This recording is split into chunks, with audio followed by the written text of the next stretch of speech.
Good evening and welcome to the weekly Women's Sports Report presented to you by Fordham Distillery in Middleton, Maryland, and Bet Online, which features live game betting, free contests, live scores for any sport or game imaginable, the fastest and easiest way to bet on all your favorite leagues and events. So head on over to betonline.ag to join and receive your 50% welcome bonus with your first deposit. Make sure to use our promo code BLEAV to receive your rewards. Bet Online, where the game starts, and I know I asked for the delayed start. I had originally said 6, but had some personal family issues come up, so we went to 7.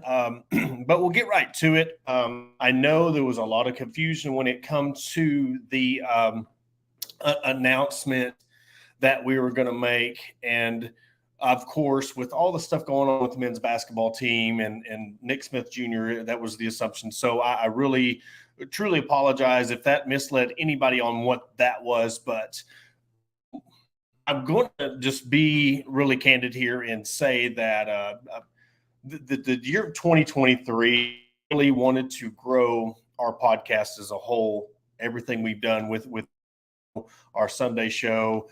We're going to end up having our baseball preview show like we did with the football games.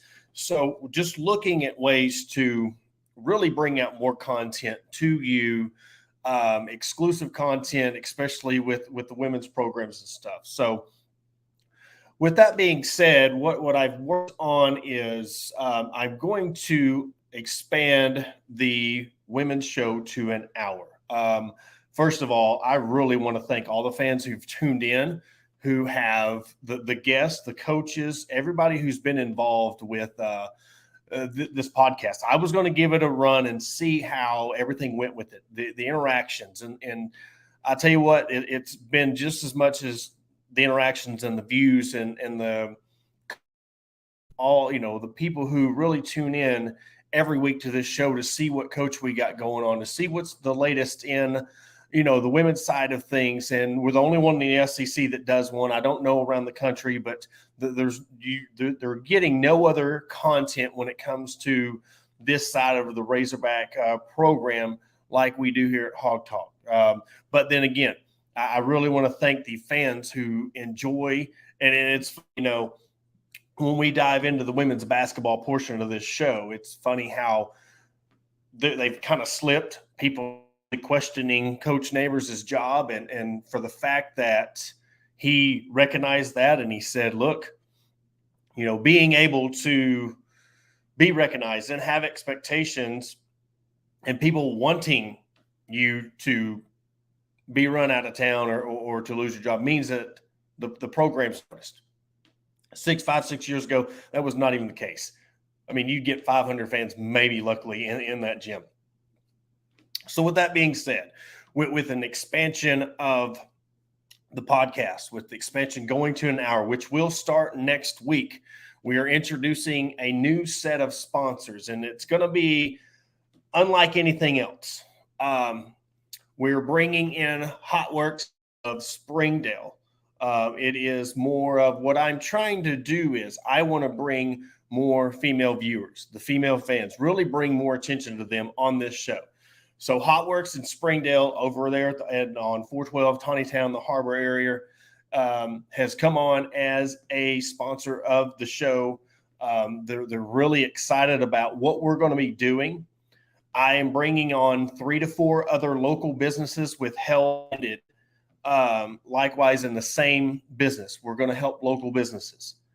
along with that, we're going to start giving back more. We're going to start helping with causes. And next week's guest, we scheduled to have Danielle Musselman on this week. She had some other scheduling things that come up. She had a game night that got rescheduled because of the weather, but she's going to be on next week, and we're going to talk about the Hog Talk podcast, possibly potentially partnering up with everything that she's got going on in Northwest Arkansas with the advocacy and the awareness that she has done and the amazing job she's done in Northwest Arkansas. So I can't wait to really start this journey with HotWorks. So if you ever are in the area, and not only do they have locations in Springdale, they got locations all over Northwest Arkansas and the River Valley.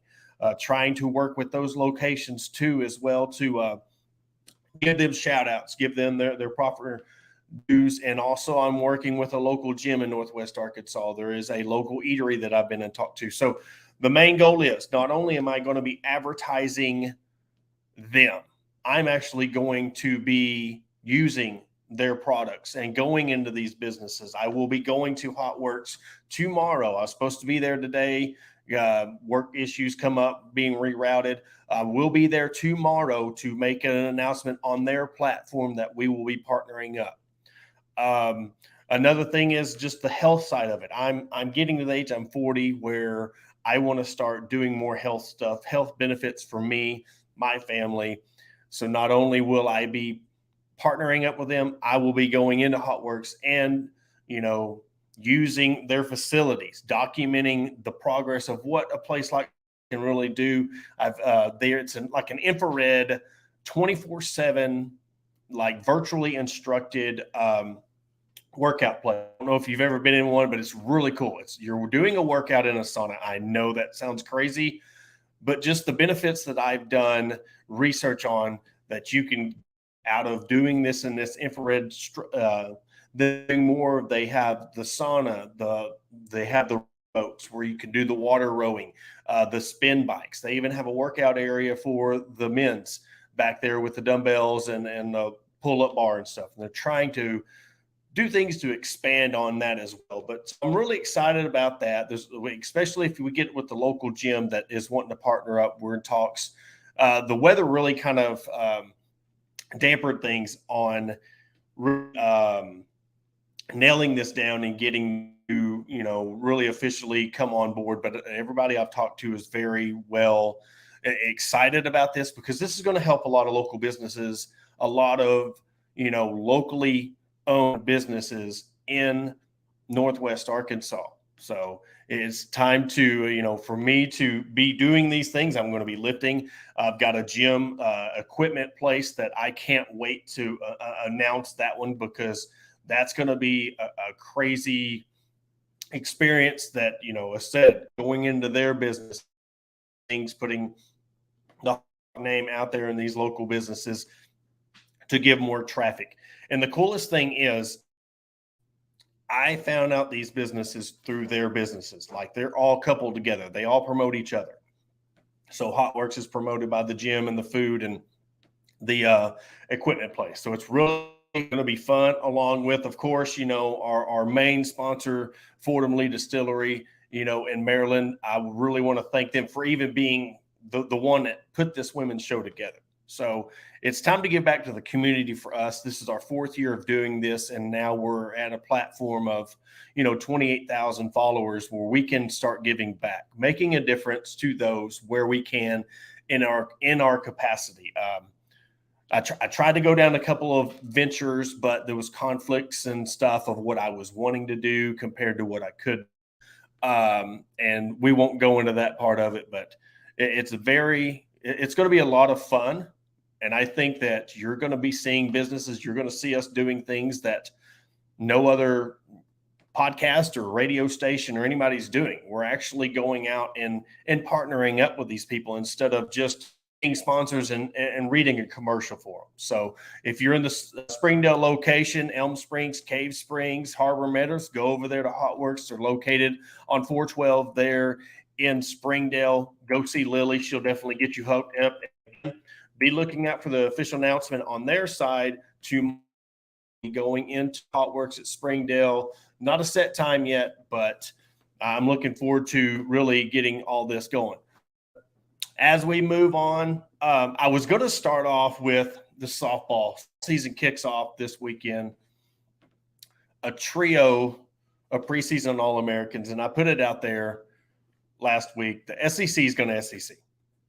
You've got 3 All-Americans by Softball American, Shanice Dells, Christina Foreman, and Hannah Gamble. But you only have 2 that made the All-SEC list, which I understand in a sense because SEC awards are based on SEC play. So I think leaving Christina off of that, I kind of get it, but yet it's almost like you see in Hootens every year that this team's finished the first in conference, but yet they're higher in the classification or that happens all the time, or somebody's ranked in the top 25 and they just got beat head to head. I mean, how many times have we seen that? So the thing is, look, this team has come leaps and bounds from where Courtney Deifel had this program. The fact doing this and still giving them a chip because they're climbing that mountain. They're at the top of the SEC, back-to-back SEC championships, SEC tournament championship, regionals. So, they're grinding. They're hungry to make it to Oklahoma City, and their roster is stacked. Speed, but they have a lot of youth. And I'll tell you what, if you want to talk about one of the toughest schedules I've seen since I've covered them. This is going to be by the time they get done with their Razorback Invitational on February 26th. Today is the 6th. So 20 days. In 20 days, we're going to know exactly kind of what this team is made of, their identity. Now, listen, do not let their record, if they do, because this team is young. So, don't let their record at the end of this month be any kind of indication of what this team can be, because this is still early yet. But they've got to play 15th ranked Arizona.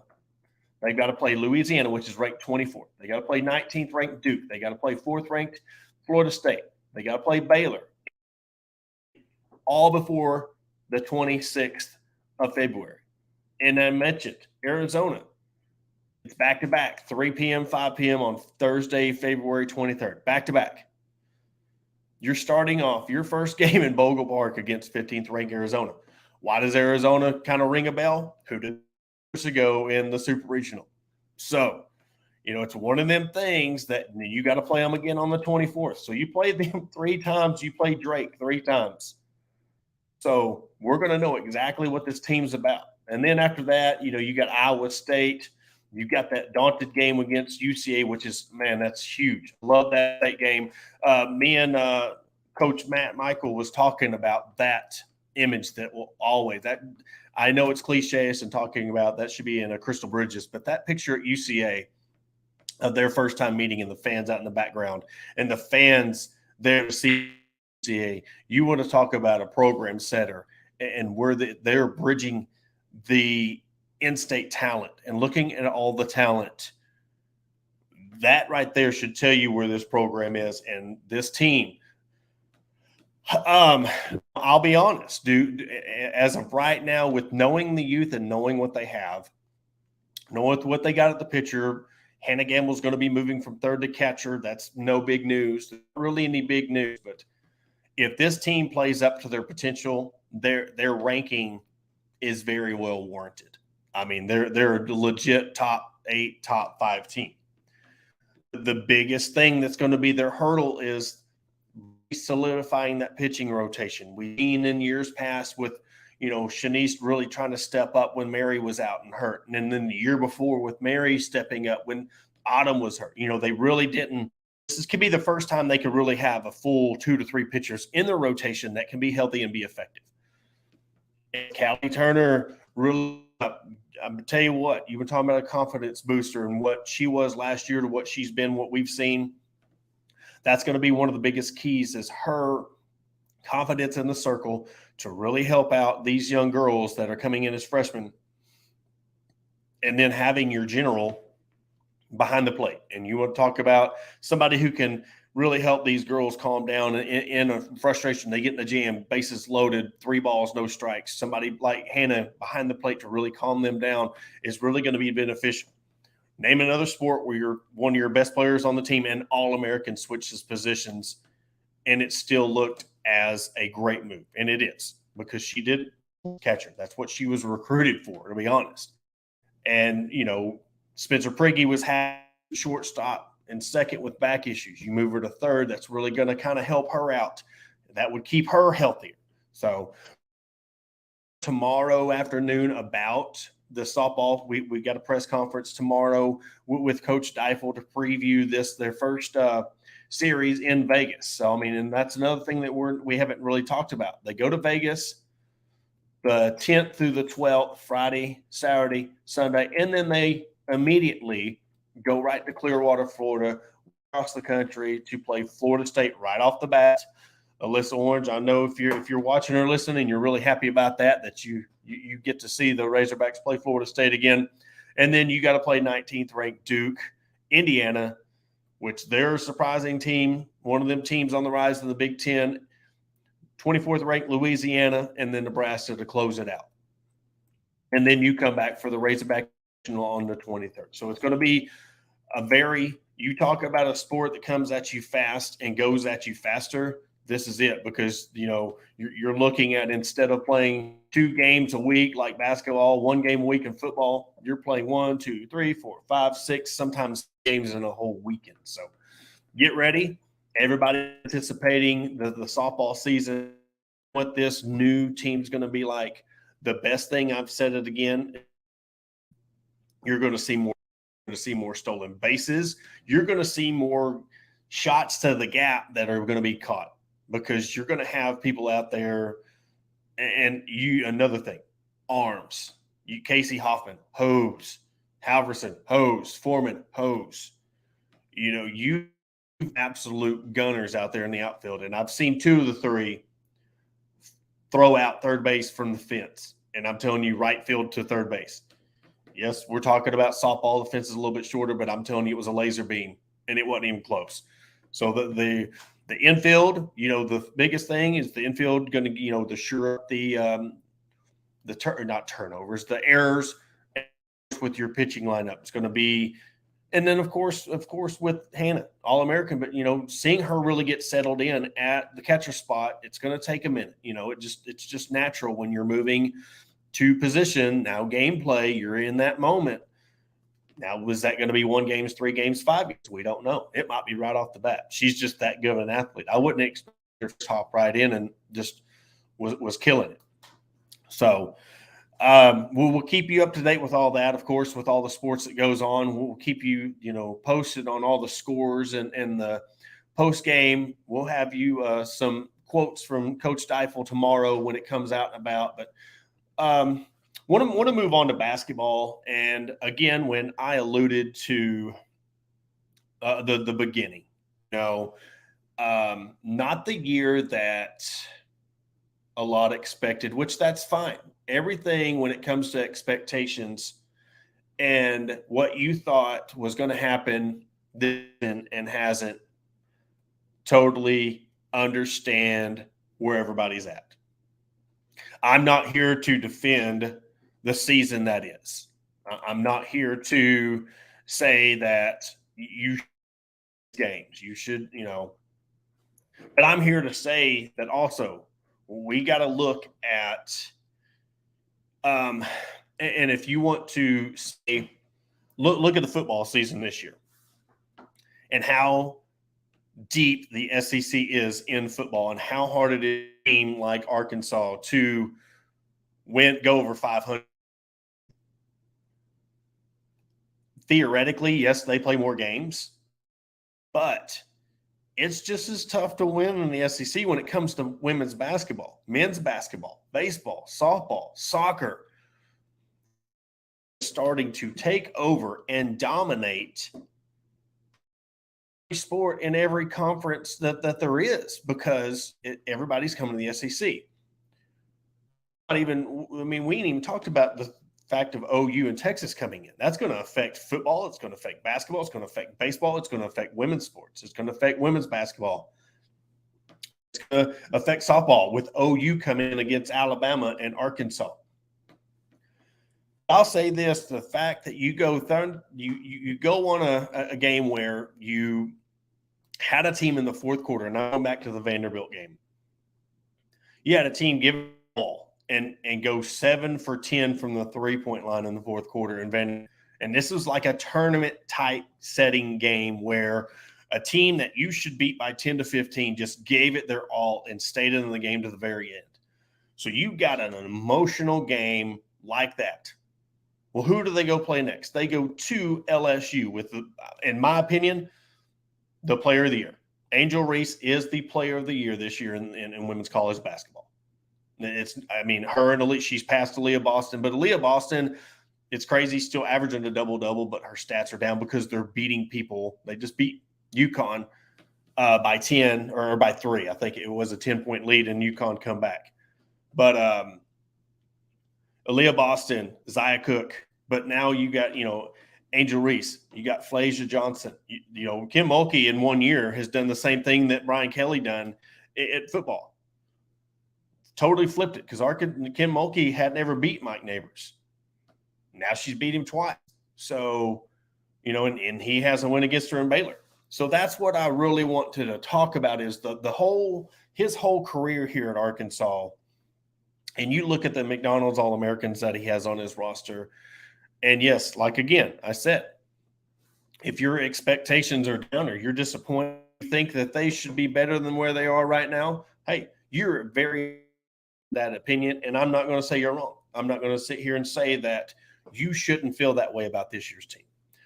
But when people are calling for his job, or people think that he should just automatically be fired,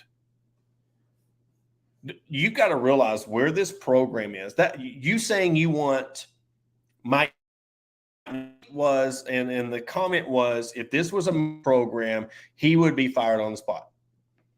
So is Sam, then if you want to go with that logic and the wins and going from nine wins to 6, so does Sam Pittman need to lose his job? If we're to be honest and no, there's no way in hell that you would fire Sam Pittman. Got rid of their coordinators, but you went 9-4, and now they went 7-6. You won X amount of teams, and then you had a downfall this year. But to say that Mike Neighbors needs to lose his job, I mean, look, is his seat getting warm? Maybe. I don't know. But that's what I said. His seat's getting warm. You know why? Because there's actually expectations for his job. So do that seat warm? Yeah, because that means there's expectation. There means there's no complacency. There means that we want a certain type. And if Hunter Yurachek's done anything with Arkansas, both sides, men's and women, and that's built expectations at every program. You look at every single program at the University of Arkansas. Do you think Mike Neighbors doesn't want to go into a coach's meeting and be the only program in that meeting that's not ranked? You think he wants to go in that coach's meeting, being here in his 6th year, and other teams are sitting there talking about their SEC championships? No, this dude bleeds. This dude bleeds the state, the university. It's the fact that people sometimes they see a score, they see a 4-game losing streak. Should they have, and I'll tell you what, it could have been 5. They could have lost 5 in a row. Auburn doesn't turn the ball over on the inbounds pass. You never know what's going to happen with 7 seconds left. But they won a game that, honestly, if you want to look back to last year at Fayetteville, they struggled to win that game because their coach, like all the other coaches, you look at Shea Raff at Vanderbilt, look what they did against Arkansas. That's who they play next. The coach at Auburn, same way. Coach Yo at Ole Miss. So you see what Don's doing. You see what Staley's doing. You got all these coaches you see, and it's tough. Again, that's no excuse. They should be higher than where they are right now. You shouldn't lose to an Alabama team. You shouldn't have lost at home to Ole Miss.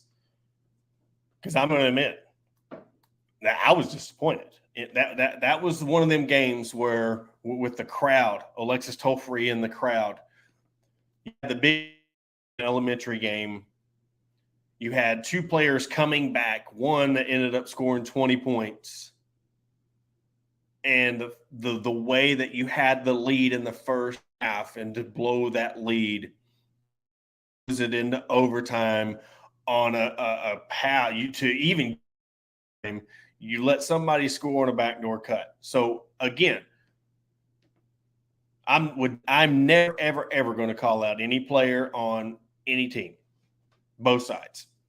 But you can't tell me that if you're up on a team or tied and you're going to go in overtime, or you're up, how is it coaching when you let a person go behind you, backdoor cut, and score an easy layup? That's not coaching. That's a lack of awareness on the defensive side of the ball. So there's a lot of things. Again, there's still a lot of – you're in the 6th spot right now. You are 5-5. You're one game behind Alabama, which they hold the tiebreaker. So if you want to – if they win out or they go on a run, I mean, you want that 4. You want that double bye. SEC Women's Tournament. Again, Auburn's sitting at 3-7 in the league. You're sitting at 5-5. That should not have been a close game. And then, of course, the next game you got at Vanderbilt, they're sitting at 1-9.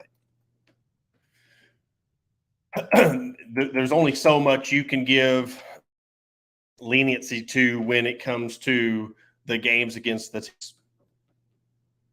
But you go back to that back-to-back, you're playing LSU, and then 3 days later, you're playing South Carolina, who sit both now at 23-0, and they're about to battle on Super Bowl Sunday. And that's going to be an absolute war watching them two teams play. But LSU's 11-0, South Carolina's 10-0. You play them back 3-day span. You cannot sit there and tell me that'd be like playing Alabama Saturday, and then you got a Thursday night game down in Baton Rouge, or you got to play Alabama, and then you got to play a Thursday night game against Georgia at Georgia, both away. It's tough, and it's just you could put that on the grand scheme of those. That's just how good both of those teams are. And then Tennessee's 9-1, and Arkansas still has to play them. And Kelly Harper's done a really good job when it comes to. You would talk about another team that has turned around in a quick amount of time. You've got a lot of these programs that you've got to say that they've come in with great talent, great programs, LSU, Tennessee. I'm leaving South Carolina downstairs above, but I'm talking about with what Mulkey and Harper's done, rebuilding that program. It's amazing. But that just tells you Tennessee is going to always be Tennessee no matter what. They might not be ranked every year. They might not be up there with UConn or Stanford, but they're always going to be very relevant when it comes to their blood in the state of women's college basketball. So if I were to, you've got to look at the rest of the schedule. You play at Vanderbilt on Thursday. You come home Missouri on Sunday. You played really good against Missouri as of late. So that's going to be a good one. The best thing is you've got Tennessee at Budweiser. So if you go 2-0 and then you come in and keep your head, do not let them come back, and you get a win against Tennessee, now you're sitting at 8-5 in conference with 3 games at Georgia and Mississippi State, and then Texas A&M home.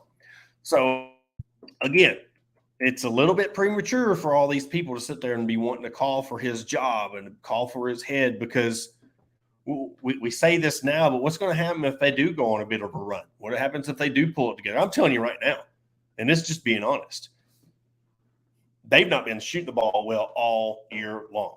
Free throw percentage has been down as a team. If these girls get it going, and along with what you've been getting out of Aaron Barnum this year, who I want to say one thing, this is the big year in 1 and 2 or 1 year and another for any player that I've seen Coach Neighbors coach. The jump that she's had in between last year and this year has been amazing. And I think, yes, she gets credit, but I still don't think she gets enough credit. And I think that's the position she's at. And when you're coupled in there with Angel Reese and Aaliyah Boston, it's kind of hard company. But she get voted one of the top 10 finalists for the award at her position. So that's an amazing feat for Aaron Barnum. And you talking about somebody who stayed true to this program, been through stuff on and off the court that we won't get into.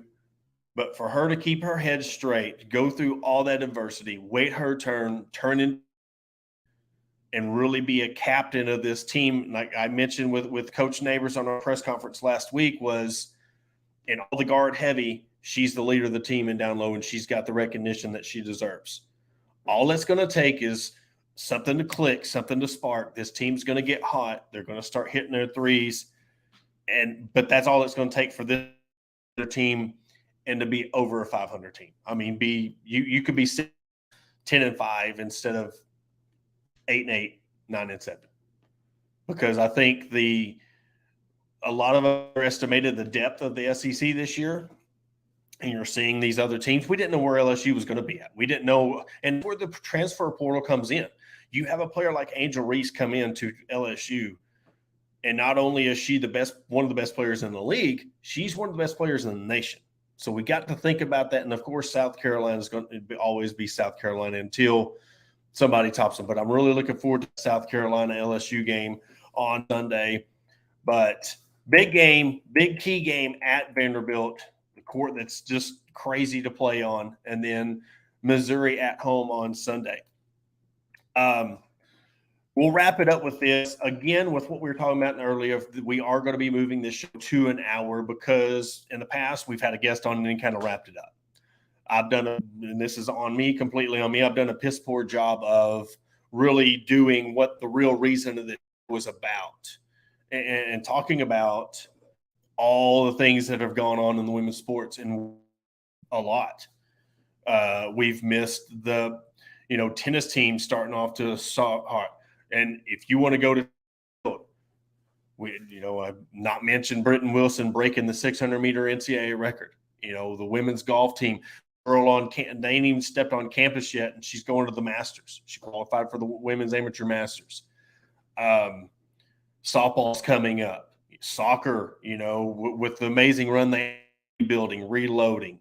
So that is another reason why an hour, because next week we'll have coach's wife Danielle Musselman on, and then we're going to go on with the break down the rest. So I do apologize for lacking on that part of moving it. I should have moved it to an hour sooner, but I really want to thank the fans who've tuned in.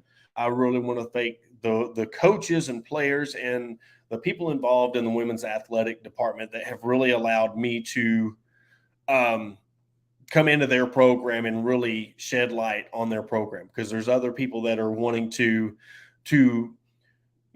shed light. You're talking about Hog Twitter is all about the women's sports now, and I love it. I'm here for it. It wasn't that way 5 years ago. It's awesome to see that when somebody mentions something about the men's sports, they're bringing the women's programs too, because there's something to brag about.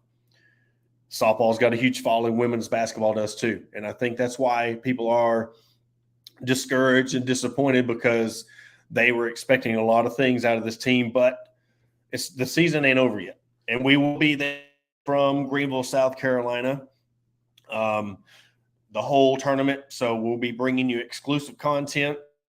I haven't really decided if I'm going to bring my streaming equipment with me. If you want us to do a live show from SEC women's tournament, or not at it itself, but while I am there, let us know. Send us some DMs. Let us know what kind of content you want. What are some of the players that and athletes that you want us to interview? because I try to bring the guests that are relevant to the sport that are going on right now, but also trying to bring you the stars. Like we had last week, Nora Flatley. I mean, it absolutely killed it. One of my conversations. And of course, the video that we posted, the clip of, what she said about women being able to negotiate their contracts and have a voice. One of the most powerful statements I've heard in the 4 years I've been covering the women's sports at Arkansas. And that going along with seeing teams that are last place in their conference championships. So just let us know what more we can be doing, because we're doing more shows. We're going to be doing more content, more Twitter spaces. Me and Jacob's going to really get out there more and start doing more of a consistent thing. So call us out. What are we lacking in? What are we not doing right? I'm not afraid to learn. And I know that there's aspects of the programs that I don't get a chance to watch and see and keep track of. So you let us know what more you want from us in coverage and athletes and interviews, and we'll do our best to get it to you. But that will do it for this week's edition of the Weekly Sports Report, presented by Fordham Lee Distillery and Bet On. We're going to come back at you on Sunday with our normal broadcast, and then that following Monday we will have Danielle Musselman in our first hour-long presentation of the Weekly Women's Sports Report, which will be presented by Fordham Lee Distillery, Bet Online, and Hot Works out of Springdale. And hopefully we will be able to our second sponsors, second business that's teamed up with us. So that will do it for it. We'll see you.